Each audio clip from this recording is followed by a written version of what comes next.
Welcome to the Verde Verdict Sports Show. I'm your host, Jacob Verde, and boy, oh boy, college football playoffs coming around, and we got a bit of controversy. There's always controversy, always somebody complaining. You can never satisfy everybody. That's something that a lot of people have to learn sooner than later, is that you're not going to make everyone happy. And boy, did the College Football Playoff Committee piss some people off, especially people in the state of Florida. So much so that they're going to try to pursue a lawsuit. They are investigating the committee's decision to leave Florida State out.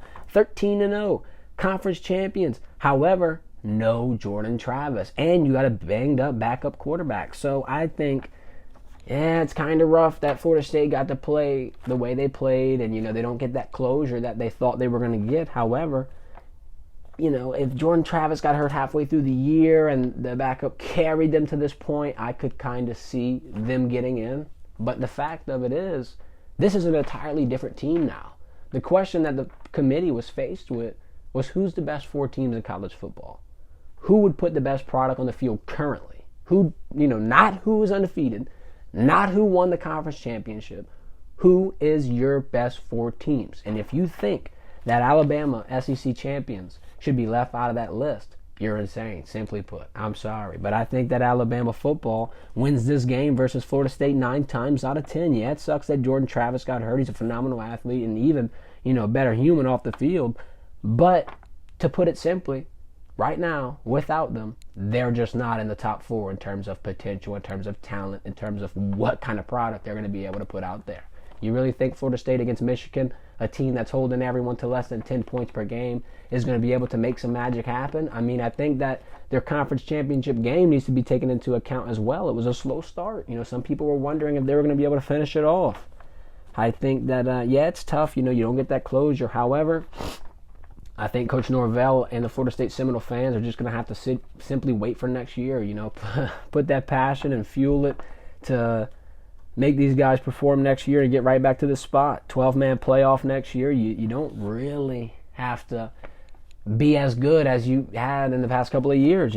Top four teams leaves a lot of people out. I get it. I'm all for the college football playoff expanding. I think it should have expanded quite some time ago. However, the fact of the matter is, right now it's not. 4 teams, 4 spots.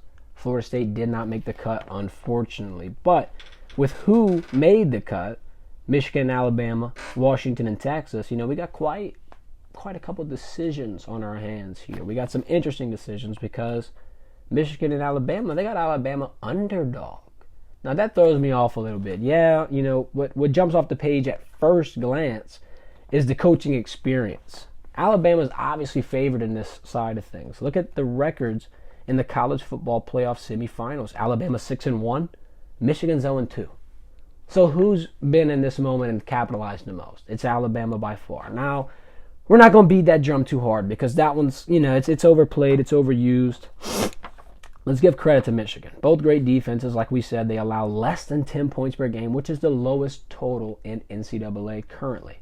I think that Alabama playing the best defense, it's going to be rough. It's going to be a rough matchup. But let's not sleep on Alabama's defense. They got 3 potential first rounders with Kool-Aid McKinstry, Dallas Turner, and Terrion Arnold. I think that these 3 guys, not necessarily going to boost Alabama's defense to just the number 2 defense in college football, but they're not something that you want to just sleep on and play around with. And then when you go over to the offensive side of things, I think that it's far more advanced. You got Jalen Milroe, you got Jermaine Burton, you got a lot of talent and development and schemes to be able to get these guys in space and get them open. Jalen Milroe running for a handful of touchdowns against LSU. Everyone should be all too familiar with that over here. But all in all, another thing that I think is going under the radar here is the distractions and the focus of Michigan. That needs to be considered. There's a lot of murmurs, there's a lot of rumors, there's a lot of distractions, scandals, suspensions.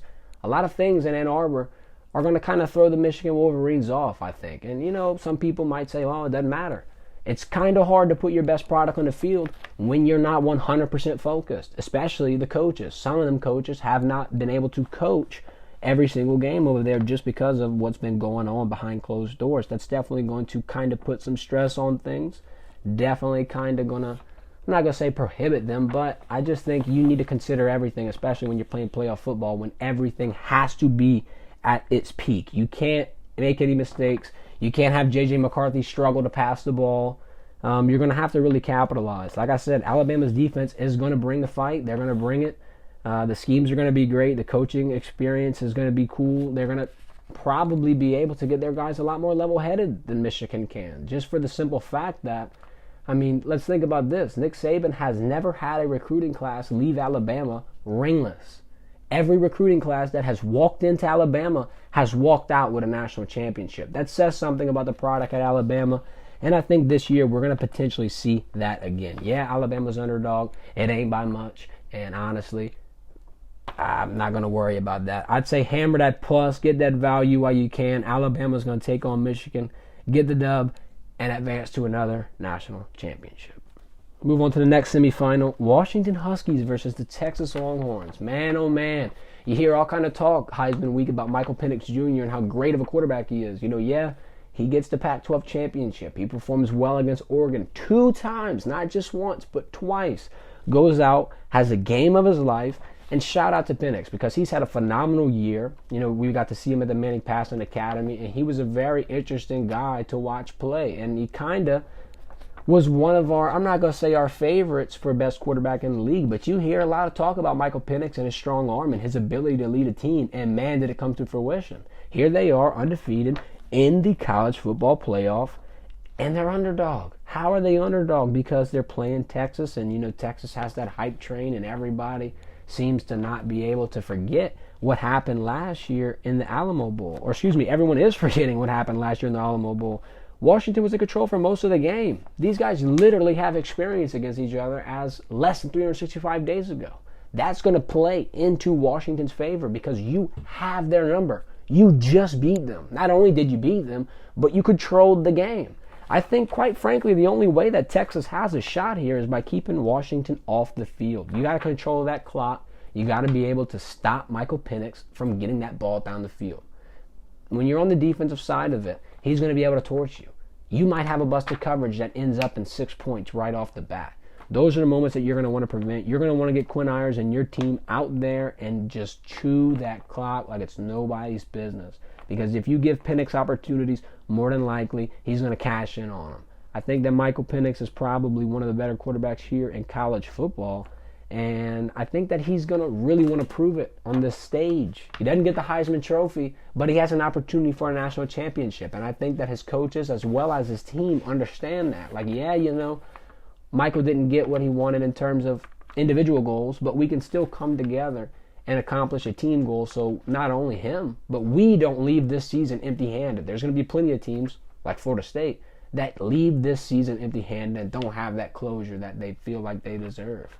Washington's going to probably have that chip on the shoulder, mentality, and they're going to be able to not necessarily give more effort, but they're probably going to be able to push and dig deeper, especially with the explosive weapons that they have. I mean, good luck guarding Rome. Good luck guarding Penix's arm. Good luck trying to get into his mind, get him off his spot. I think that they prove time and time and time again they can put up points in bunches. They can outperform with the best of them. I think Texas does have a good defense. They do have the physicality. But I think they might be looking ahead. They're going to the SEC. They got a lot of things on their schedule. Quinn Ewers is coming back. They feel like they're going to be able to make another run.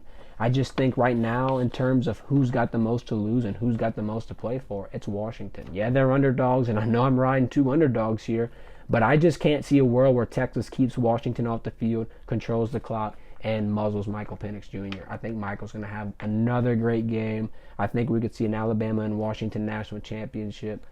And I think that Alabama winning will, it'll ruffle a lot of people's feathers if Nick Saban gets another national championship, especially with, the loss to Texas and the fact that Texas could potentially not see Alabama in the national championship like a lot of people are banking on.